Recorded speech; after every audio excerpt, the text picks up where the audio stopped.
పరిపాలన మంచిగా జరుగుతుంది, పథకాలన్నీ అందుతున్నాయి, పెన్షన్ అందుతుంది, సంక్షేమ పథకాలు అందుతున్నాయి. గత పరిపాలనలో రోడ్లు మరి అధ్వానంగా తయారైనాయి. అధ్వానంగా తయారవడం వల్ల కొంచెం మాకు చంద్రబాబు నాయుడు గారు పరిపాలన వచ్చిన తర్వాత మంచిగా రోడ్లు మరి జరుగుతున్నాయి. అంటే ఇప్పుడు ఈ అన్నం క్యాంటీన్లు పెట్టడంపై మీకు ఎలా అనిపిస్తుంది? 5 రూపాయలకి అన్నం క్యాంటీన్, 5 రూపాయల అన్న క్యాంటీన్ వల్ల కడుపు నిండా భోజనం చేస్తున్నారు. ఒకప్పుడు అధికారంలో ఉన్న వైసీపీ ప్రభుత్వం వాళ్ళ జేబులో నుంచి రూపాయి తీసిన పాపం పోలేదు.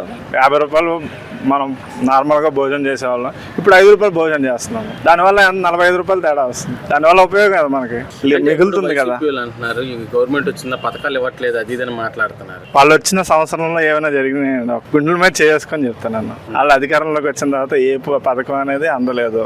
లోటులో ఉంది తప్పితే ఇక్కడ ఉన్న ప్రభుత్వంలో మంచి జరుగుతుంది, ప్రజలకు మంచి జరుగుతుంది. కంపల్సరీగా ప్రభుత్వం అనేది మంచి జరుగుతుంది.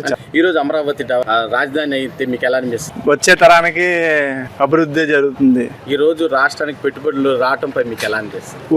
ఉపాధి కల్పిస్తున్నారు కదా సార్.